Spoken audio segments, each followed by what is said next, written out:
Hey guys, and welcome back to our amazing podcast. This time is the first time that we're going to do it in English, and it's first time that I'm going to host the podcast.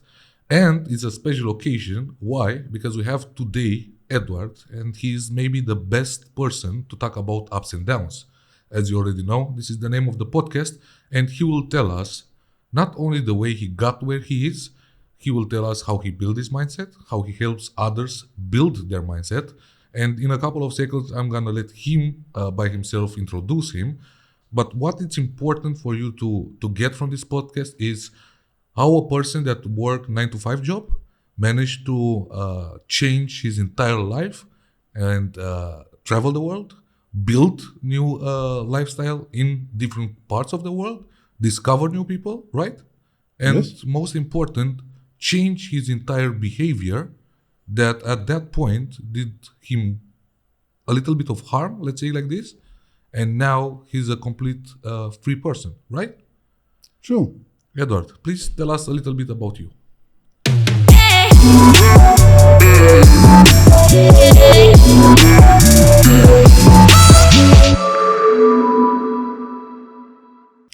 Thanks, Alex, for having me here. Always. It's good to be here. Yes, first time in Romania, so I enjoyed it. It's another scenery. A little introduction. Yes, please. Okay, I'm being born in the Netherlands. I'm still Dutch, 53 years old by now. Born and raised there. Born in an average to poor family. Went to school like everybody else. When I turned 17, went into the army because I was not too good at school. And when I came out of the army, then because of my education, there were not too many jobs at that stage. So I did several jobs to carry my own weight until I stumbled into the insurance business. Was working during daytime. Decided to go back to school in the evenings. So I did that for about 7 years. Got my degrees, my education. And I was, I think, 24. And then I decided to start and work for myself. Leave my good job. My parents thought that I was completely insane. I had a good salary. I had a nice car. I was living in a nice house at that stage, especially for my age. But I really thought that I had to do something for myself. So for the first time, that was also in the same terrain of field, insurances, financial business. And later on, I did a number of different things. Internet was coming up in those years. Sometimes you feel old, but it's not that old yet. It's not that long here. So I did some different things. On the internet, we had some web stores. I was in the online financial business, so personal loans, those kind of things. But also I had the rights to the film trilogy, Lord of the Rings, for example, in 10 countries there where it came to the jewelry. A huge amount of things that passed by in those years still in the Netherlands. Until that day I stumbled into the diamond business. And that was my first real introduction with leaving your comfort zone. And then life begins on the moment that you decide to get out of your comfort zone. So, as we talked in Sierra Leone, you had more than one places that you lived this entire time. Could you go us through let's say, a roadmap of your discovering yourself? Yes. Well, the first step was already to stand on your own 2 feet, the moment that, because I'm coming from a traditional family, very loving parents, was taken care of nicely within the possibilities that they had. But I got some very strong values, from home. Look out for other people always. Be willing to share. Be polite. Know what your place is in life. And work hard. And do the things right. Be honest, transparent, those kind of things. Very basic values, which are making your character very strong. So the moment that I left the Netherlands, I wanted to leave the Netherlands. It didn't fit me anymore, so I left for Switzerland. So I lived there for a few years. In the meantime, we had our business in Belgium. And then there was a day when I got a call from Africa, from my partner, where I was running that time the diamond business with. And he said, Edward, there's a tremendous opportunity here in Africa, in Sierra Leone.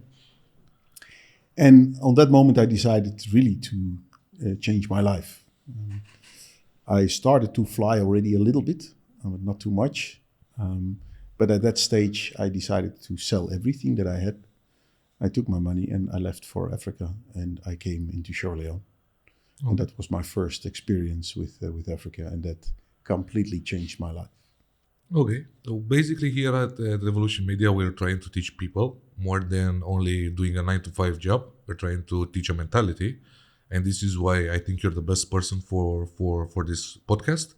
I think the name Ups and Downs describe maybe your life, and because we're trying to teach mindset as well. This is why I have you here today. I'm delighted to have you here today because from what we talked and discussed over the time that we meet each other, maybe you're one of the few people that actually understand what ups and downs means and the strengths and the values that you get when you're down. So let's start from the beginning, because you said something that really caught my eye right now. It's basic values. Can you tell me what basic values means for you?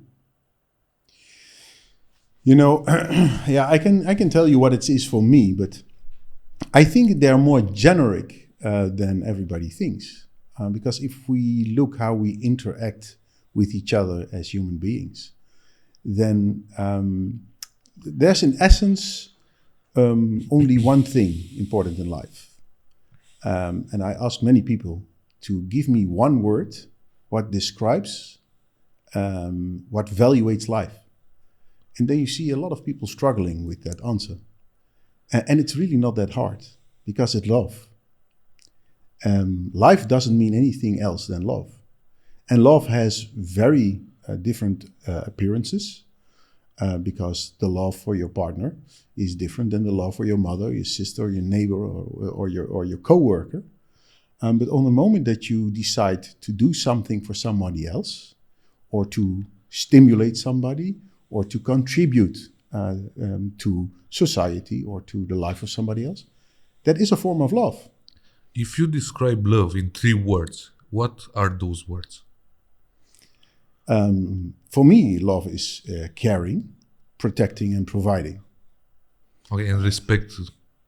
Does respect has a place there? Well, respect for me, love is already respect. You know, so it's a word that gives. You know, some people also say family, my child, or whatever it is, but that's all love. So at the end of the day, if we are looking at our lives, and, one day it will stop somewhere. Well, it won't stop, but let's say that as the way that we are looking at it, you know, comes an end to our life and we will close our eyes. At that moment, we can't take anything with us, basically. So what we're all doing our whole life, and we're working very hard. A lot of people are very materialistic. They are dreaming about a big house and a car, and the neighbor has a bigger car, so I need a bigger car, and all that kind of nonsense, you know. I lost that in Africa when I came there. And honestly, I had the same. You know, I was coming from, I told you, an average to poor family, and then you're getting a little bit successful, and then you want to prove, especially everybody around you, how successful you are. And how do you do that? By buying a big car, or 2, and or 3, yeah. Appearances, basically. And a wealthy and an expensive watch and a big house. So basically, on the moment that you get some money, you're going to buy all kind of crap that you don't need. But that's something that you learn later in life. Some people never learn, but I found out that that doesn't mean anything. And again, when we close our eyes one day, then there's nothing that we can take. Only 2 things. And that's the love in your heart and the legacy that you leave. And that's what my life is about. It's about love and legacy.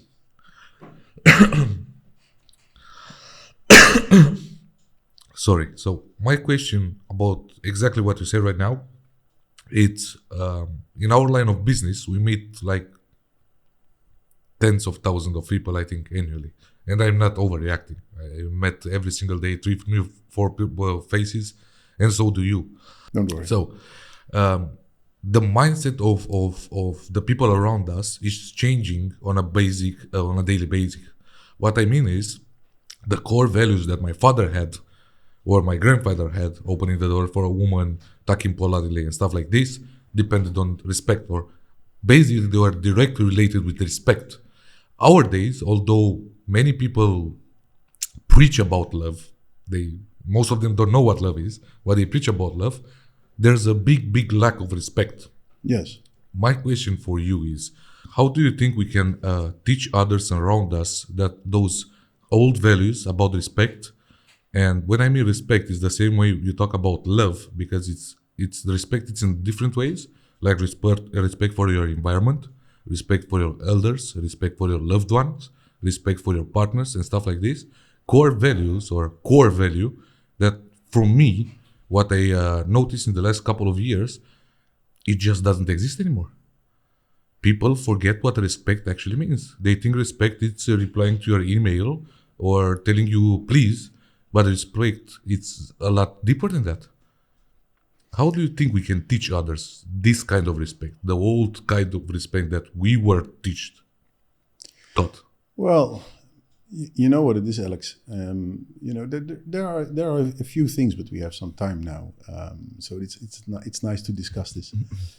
There are two things that I want to discuss, and that's one of them is going outside of your comfort zone, because I think that's something that a lot of people don't do for various reasons, and that's going to grow you tremendously as a person. What you're talking about respect, I think the answer is already in itself in the question. It's about education. My parents taught me in a very profound way how to sustain myself, how I should act towards my environment, and also how that would benefit me, myself as a person, on the moment that I would act towards that environment. And being kind has nothing to do with not being respected. That's one of the things that I always say to people around me. Never take my kindness for weakness. I try to be kind, but I'm not weak. So, respect is something that should be taught. Of course, when you have parents who are respectful towards you, teach you respect, how to address people around you, how to value life, but also teach you how to see people who are not in a fortunate position the way that you are, not to look down on people. All those kind of things, it makes you sound old, those traditional values, which sometimes seem to be completely faded out in these years. That's crazy. But also young people are still there who understand this. As you said a little bit earlier, you had your parents, and I did mine, that taught me what respect really means. But most of the people our days don't have those parents to teach them. And I don't say they're, abandoned kids or something. I say because parents these days focus a lot on their careers, and they don't have the time to spend with their kids to teach them this. And why I asked you this is because when we were in Sierra Leone, I know you have a group of people around you. And one thing that I noticed on all of those, that is was Sasko or Abdul or Abdullah, they had a lot of respect for you. So you're not their mother or their father, but you taught them in one way or another what respect is. Now the question is, what would you say to, let's say, a newly born leader, somebody that wants to become a leader, not a boss? How do you think your behavior, or what special parts of your behavior do you think influence them to understand what respect is? Because I think if we can transmit this message out there, people like younger than me, let's say like Kodruts or stuff like this, people like this, could understand maybe what respect truly means if they understand the way you behave towards your man and they understood what respect is. You know what I mean? Yes. No, I get your question very well. And I also, I'm happy that you saw it in the environment where I usually am. Yeah. And, the environment where I am, usually, that's a tough environment. It's not necessarily always hostile, but it's always tough, wherever I am. And also in these environments, you see a lot of what we would deem lack of respect. That's because it has not been taught to them either, especially in Africa. You don't see the moral values usually that we got in the past, also in Europe. Just by shaking a hand, for example, or looking somebody straight in the eye. You don't see that in those environments. They have not been taught that either. But you have seen how the people treat me there. And you also see how I move between my people. And then you see that there is a fine balance. I don't force anyone to anything. I don't act like a dictator or like a real boss, or I'm also not making people do things in a certain way.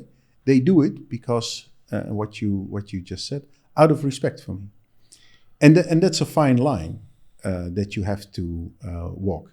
But I think that the most important thing is in being successful in that is that you lead by example.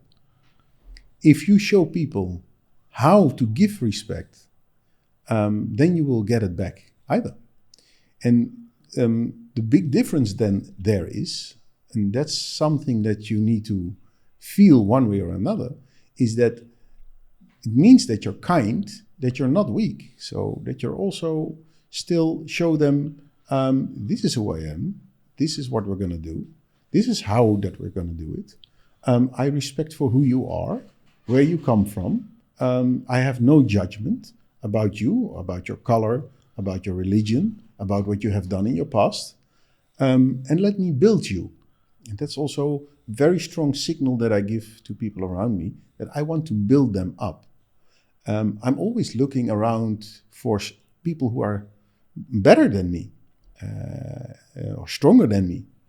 Because on the moment that I can find those people, they are making me stronger.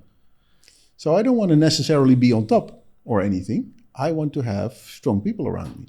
Do you think that a person that has no school education or cultural education can be taught how to, grow, maybe become a leader in one day? I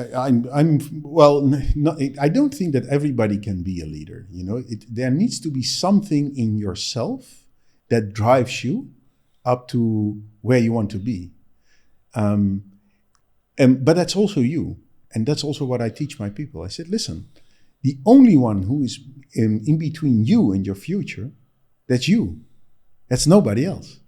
So don't blame your neighbor or your dad, or that you're coming from a broken family, or that you're coming from a poor family, or that you have the wrong skin color. It doesn't matter. It really doesn't matter. On the moment that you decide who you want to be, how you want to go through life, then you will find the solutions. And yes, you will fall 10 times, 20 times, but it doesn't matter how you fall. It matters how you get up. And that has everything to do with your character. It has everything to do with the way that you look at life, your determination, your goals, your courage, and everything which comes to it. I totally agree with you, but there's one point that I always discuss with Gabriel as well, and this is, I think you need some kind of experience in life in order to get that mindset. For example, I met a lot of people that had big dreams. They wanted to realize a lot of greatness in their lives. But the one thing that I think it lacked a lot was the experience behind it. Let me explain you what I think. So, for example, you are in a point where you wanted to quit your job. Your life was not what you wanted from it, okay? Then you had to go to Sierra Leone. You met some tough environment that built you up. Then you met some people that handling them build your character. You know what I mean? And then you build a business, and then you become a leader. The same with me with Gabriel. We started from the bottom. We had a comfort zone that was way too comfortable. Then we understood we wanted something different. We quit our jobs. We started from the bottom. 3 years, we ate nothing but spaghetti with ketchup. Then we started building the business. Well, for example, I have a couple of people that I know right now that never had that experience. They're motivated. They work 9 to 5. They work in the nights. They don't have a program. They do everything that they're told. But without that experience behind them, they will never understand what is to create a winning mentality and character. You know what I mean? So the determination has nothing to do with the experience. And I think only those kind of experience that is rock bottom or comfortable until you don't have anything more that you want will make or break you. You know what I mean? So I think the experience that you have behind actually made you the leader you are today and created your winning mindset. But those people who doesn't have it, what do you think they should do in order to get that push? You know what it is, Alex? I agree. Experiences that you have will form at the end of the day who you are. Obviously, we're not all the same. So the ambitions that people have differ. Some people are perfectly happy with their life in what they're doing. They don't, and that's why we are also immediately on the same page when we met. You have a certain kind of background, you have a certain kind of look on life, and then you understand each other because you have similar aspirations or experiences or motivations or whatever it is. But not everybody has that motivation. So I don't think that everybody can do what we are doing or standing in life or looking at life as we're doing it. They just don't have the ambition. And for me, it's about happiness. What makes you happy? And if you're happy by going every day, it's 7 o'clock in the morning and 5 o'clock in the evening you go home and you're turning over the whole day baked eggs, and in the evenings you drink a beer and you watch television. If that makes you happy, then go and do it.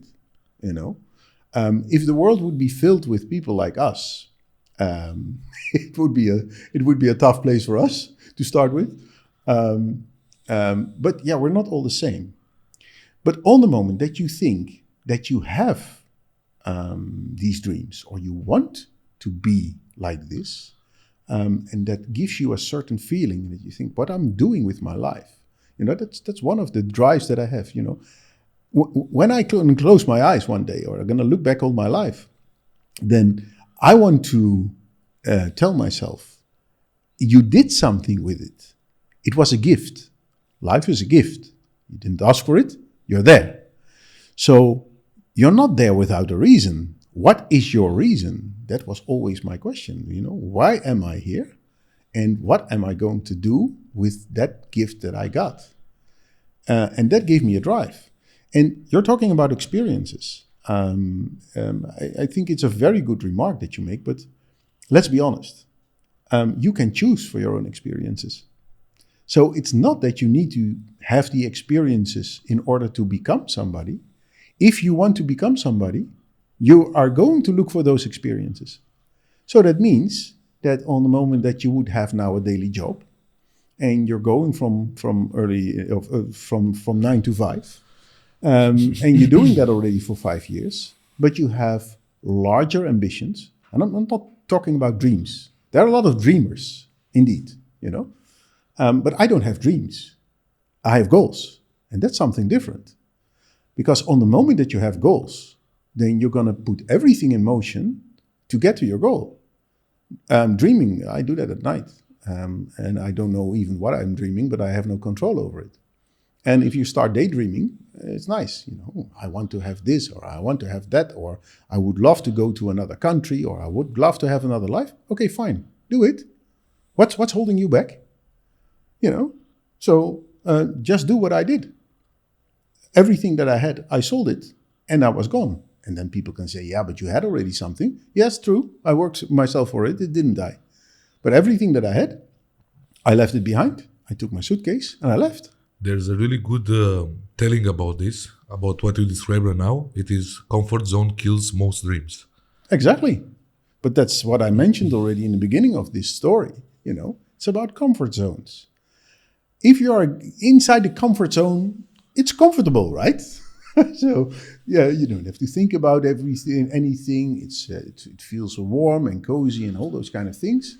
And on the moment that you're going outside of your comfort zone, it's hurting. It hurts you, it bleeds, it takes blood, sweat and tears, effort, uncertainty, uncomfortable, dangerous situations. Go on and on. There are all kind of things outside of that comfort zone. And they're going to make you stronger or they're going to kill you. Let's go to the beginning, because it is something that you said at the beginning that is really related to what you're saying now. You said when you quit your job, your parents said you're crazy.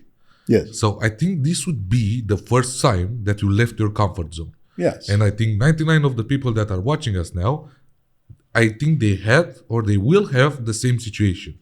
How did you handle that situation particularly? Because I had it as well, and I'll tell you my story, but I want to hear your story first. Yeah. Yeah, well, you're doing something on a daily basis. And then at one point, I started to ask myself, but okay, am I going to do this for the rest of my life? And is somebody else going to dictate every day what I'm doing? And that was with, there's only one thing that I wanted all my life, Alex, and I have a very strong drive for that. And that's freedom. I want nothing else. And on the moment that you have such a wish for freedom, then you don't want to have somebody else who's going to tell you every moment of the day what you need to do and on what time. Then you want to start determining that for yourself. And then you're going to look around and then you think, but I can do this better than the people that I'm working for. And what is the most valuable commodity that I have? And that's time. Money doesn't mean anything. You can make money if you understand how things work, then you can get money. But you can't get time. It's given to you. And no matter how much money you have, you can't replace time. So I'm also very cautious with my time. I only spend it to people and situations that are valuable of my time. And on the moment that I think that it's a waste, then I'm not going to spend it. Then I'm rather sitting at home with 2 fingers in my nose than spending it on the wrong people. So, because then I at least can sit comfortably with 2 fingers in my nose. So that's the way that I look at these things. So for me, it was a little bit different, the experience, because at one point when I decided to quit everything that I was doing, the 2 people that helped me the most in my life turned against me. They put me on a table and said, you're crazy, you have to keep your job because you're earning a lot of money. And that was the first point in my life when I truly understand that everything is up to me. Yes. They sustained me through hell and worse, believe me. They did everything for me. But the only one time when I actually followed my dreams, they couldn't understand that. And that was the point when I said, fuck it, I know I'm on the right track, because if they don't understand what I'm doing, that means I'm going outside my box. So what I was teaching in school, what I was teaching in high school, everything that my friends said, you're not going to make it and stuff like this, it was the first time when I understood that is the past and it's not my road. So I did it on purpose. After I think 2 weeks, I sat them down and I gave them 2 options. Either never to hear from me again, or they will sustain me and back me up as they always did, because I'm their fucking kid. And they have to do it, because if they took me out of how's it called, of shit when I was a little boy, they have to back me up now. And that was the make it or break it point in let's say, my relationship with my family. And maybe my answer for those who are watching us, if they have the same situation, is think about what matters for you the most. Either the opinion of other people, it doesn't matter if it's your family, that doesn't mean their dreams are your dreams. So does the opinion of other people matter for you the most, or what you want to achieve in life? because it may be that you are different from your entire pack. Yes. And then you have to make a decision either to go outside your comfort zone or stay there. But what I hate the most, and I will say it, it's stop fucking complaining. If you accept that you're in a box, then shut up. Don't talk about it. Because I think this is one of the most strange situations for me when I'm on the road, that it's in a metro or bus or stuff like this. I always hear people complain. Then change something. Don't complain. Complaining doesn't help anything. It doesn't make it better. And you know what it is. There are nice few quotes about these subjects. If you want to run with the wolves, then you have to learn how to howl. But if you want to soar to great heights, then you have to find the eagles to fly high. It's a choice. Where do you want to be? With who do you want to belong? And this is also something that we discussed. If 4 of your friends are criminals, then you're criminal number 5. If 4 of your friends are millionaires, you're millionaire number 5. It's a choice. Where do you want to be? And where it comes to your goals, if your goals in life aren't scaring you, the shit out of you, they're not big enough. That's what it is. Do you think that everyone had at least once a chance in their life to change their path? 100% for sure. But it's not even about the chance, Alex. It's about the chance that you create for yourself. Because each and every person in life is capable to turn the wheel around every single day. And then people can say, no, but it's not possible. I'm living in this country. What am I going to do with my house or my obligations? And I don't know what more. That are excuses. Because you can drop everything and you can start doing it. I don't say it's easy. And I don't say it comes with pain and discomfort and I don't know what more. Of course, because you're stepping out of your comfort zone. You want to leave your comfort zone comfortably. Yeah, that's what everybody wants. But that's not how it works. How it works is on the moment that you decide to really change your life, that you have to make life-changing choices, which are not going to be easy and uncomfortable. And that's where the growth starts. Are you still learning? Every single day. What is the most important mindset lesson that you think you was taught by someone else in the, let's say, last 5 years? The most important life lesson? Yeah. Never quit. Why is this so important? Because on the moment that you quit, then you're dead in the water. So it doesn't matter, what people come with. And it also works a little bit. I saw it also with you. My biggest challenge was over those years. People told me, I don't know how many times, this is impossible. You can't do it. And then something happens in my head. And the first thing that happens on the moment that you tell me, Edward, you can't do this. Then I will say, oh really? Really? Oh, okay, fine. Then I will show you. It immediately happens. If people are going to push me in a corner, then I always do something else that you absolutely also don't expect. I do always the opposite thing, but it triggers me immediately. On the moment that people want to take my freedom away, one way or another, then I turn rebellious. And, you're not touching this. And if you tell me something is impossible, and I say, okay, really? I will show you. It's not impossible. Nothing is impossible. What is freedom to you? You said more than once freedom. Describe freedom for you? That I can live my life the way that I want to do it, in a place that I want to be.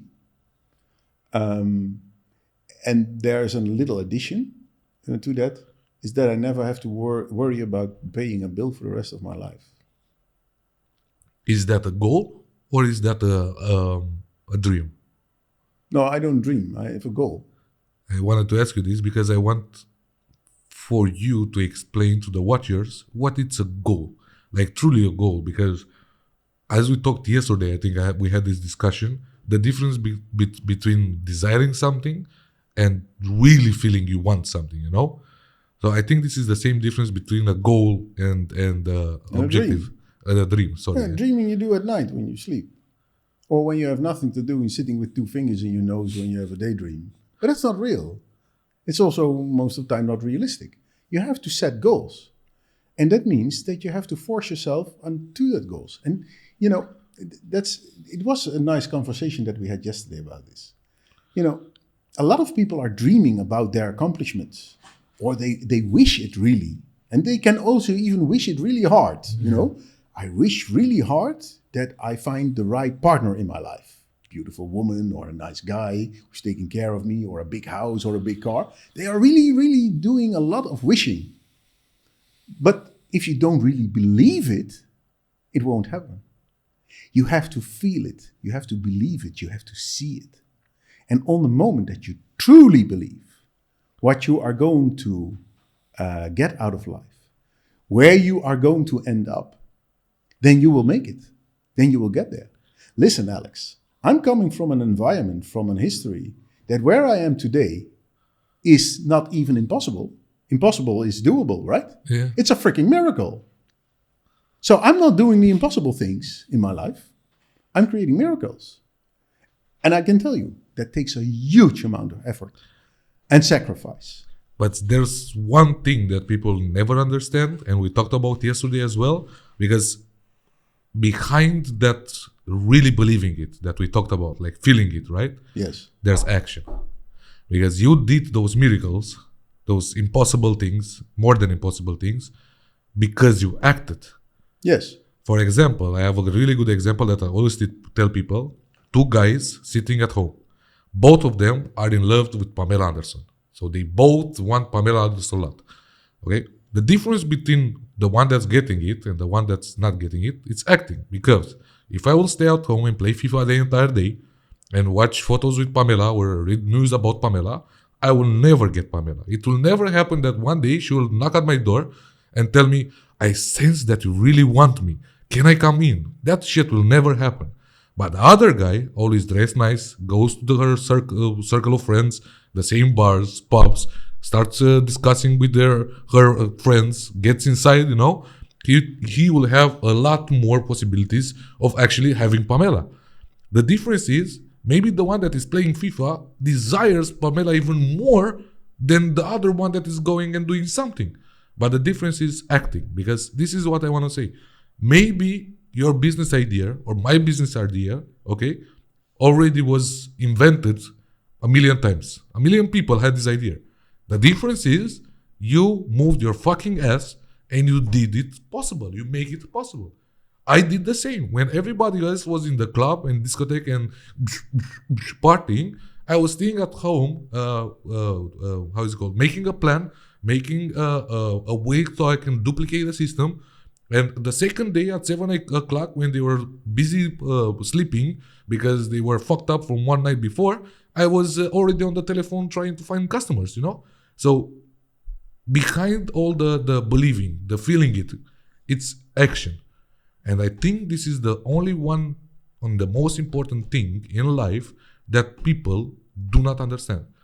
That only writing it down, wanting it, having an idea will not be enough to make it happen. Yeah, I agree with you. You know, a lot of people confuse reacting with acting. And there's a tremendous difference. Most of people in their lives, you see them reacting. Something happens, and then they adjust based upon the occasion that happened. And then they're going to change something, or they are forced to change something because the situation indicated that. But acting is something different.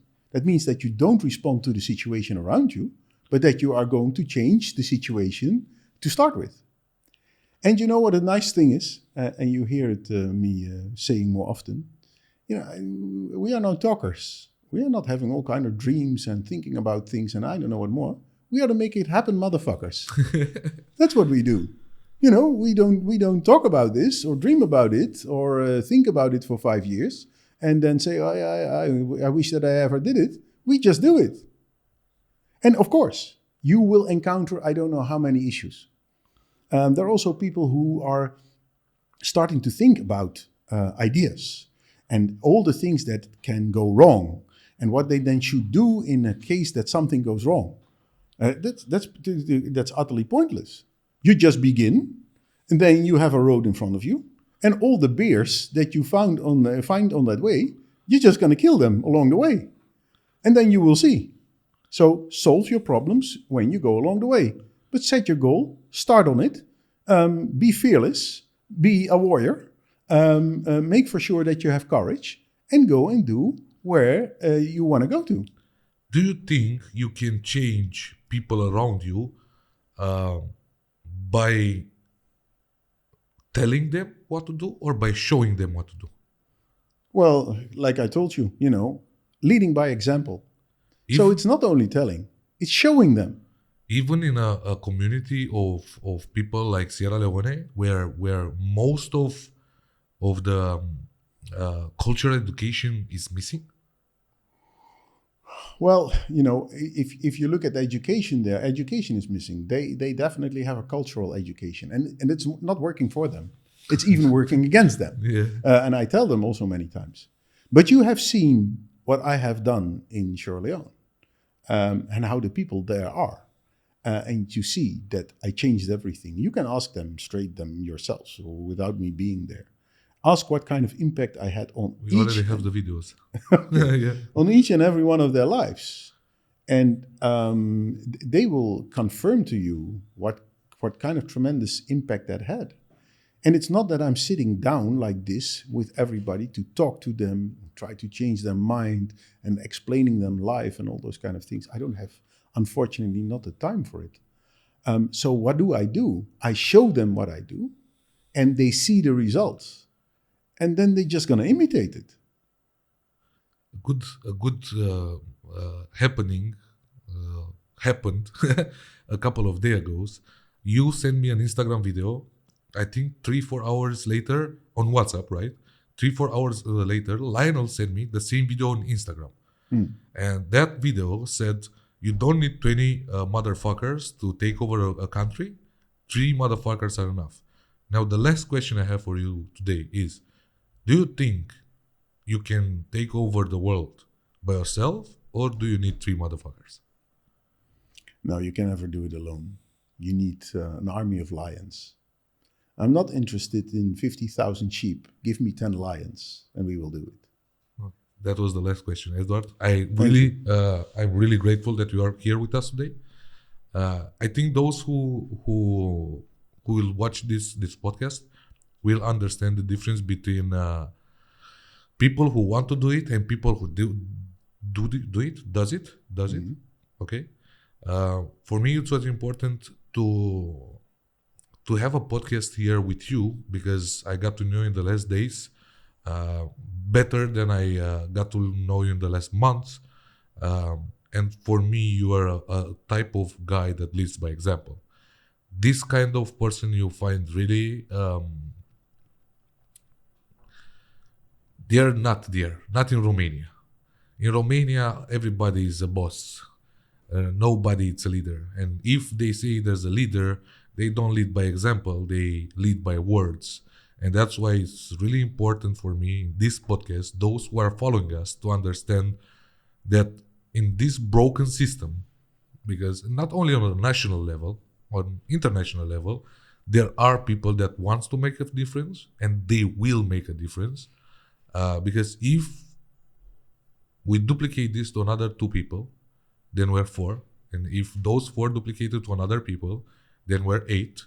And maybe in 1 or 2 generations, wars will not be happening. People will not be working 9 to 5. And we could change the entire mentality at a worldwide level only by leading by example. I totally agree. Edward for president. Buddy, thank you for your time today. Much appreciated that I could be here today also, man. Guys, I think you got the message that Edward is trying to deliver. And not only Edward, because we built here a community of lions. We'll see each other soon. Until then, I hope you use the information that we get here, because reading a book and acting on what the book tells you, it's a big difference. Go ahead, make a difference. Start with your surrounding and then just duplicate it. And if you do this, maybe one day we'll make a podcast with you. True. Have a nice day.